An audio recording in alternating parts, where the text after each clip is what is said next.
Assalamualaikum warahmatullahi wabarakatuh. Bismillah, alhamdulillah, la haula wala quwata illa billah. Amma ba'du. Pemirsa sekalian yang dirahmati Allah Subhanahu wa taala. Senang kita bertemu kembali pada channel ini dengan keadaan yang sehat wal afiat. Kali ini kita akan berbicara pada satu topik yang setiap hari kita lakukan, yaitu dengan judul takwa. Satu, takwa kita bahas dari arti, yang kedua nanti dari cara penerapan, dan yang ketiga takwa dari perspektif ibadah. Di dalam Al-Quran didapati hampir 250 kata takwa. Oleh karena itu para ulama berbeda-beda di dalam mendefinisikan arti takwa.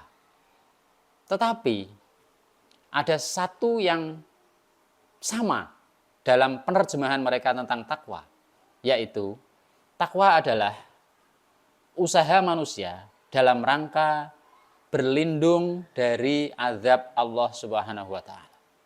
Sebagaimana yang difirmankan oleh Allah dalam surah An-Nahl ayat 128 yang berbunyi, innallaha ma'al ladzina taqaw wal ladzina hum muhsinun.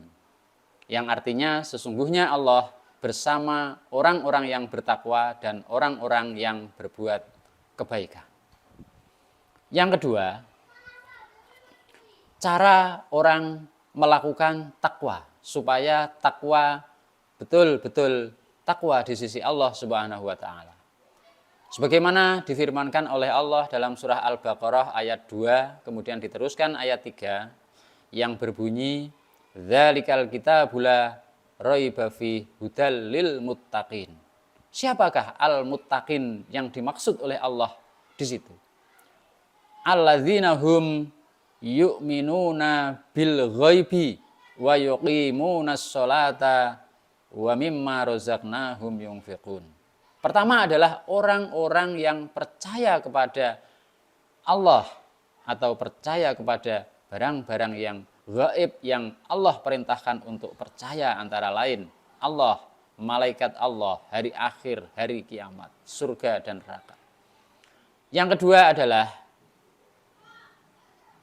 orang-orang yang menjalankan sholat dan senantiasa meningkatkan menjalankan sholat, baik dari segi kualitas maupun segi kuantitasnya.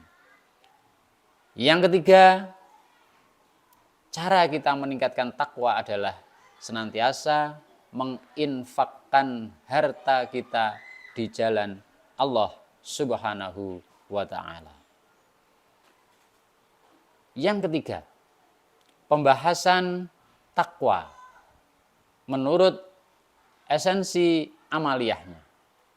Takwa, ketika kita disuruh bertakwa kepada Allah Subhanahu wa taala, berarti kita menciptakan hubungan langsung antara kita dengan Allah Subhanahu wa taala. Di situ tercipta hubungan hablum minallah. Dan ketika kita menjalankan sholat berjamaah, kita bertemu dengan orang yang sama-sama akan melaksanakan sholat, maka kita sholat bersama-sama di situ. Maka akan tercipta satu hubungan yang namanya hablum minannas. Hablum minallah, hablum minannas adalah satu keterkaitan, satu hal yang saling mempengaruhi antara satu sama lain. Yang akhirnya nanti dengan kita melakukan beberapa cara tersebut yang Allah harapkan dan yang kita harapkan, kita bisa selamat melakukan dan senantiasa meningkatkan ketakwaan kita kepada Allah Subhanahu wa ta'ala. Demikian singkat yang bisa kita bahas pada kesempatan kali ini.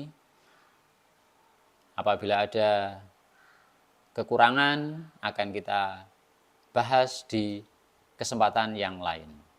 Terima kasih. Jazakumullah Wassalamualaikum warahmatullahi wabarakatuh.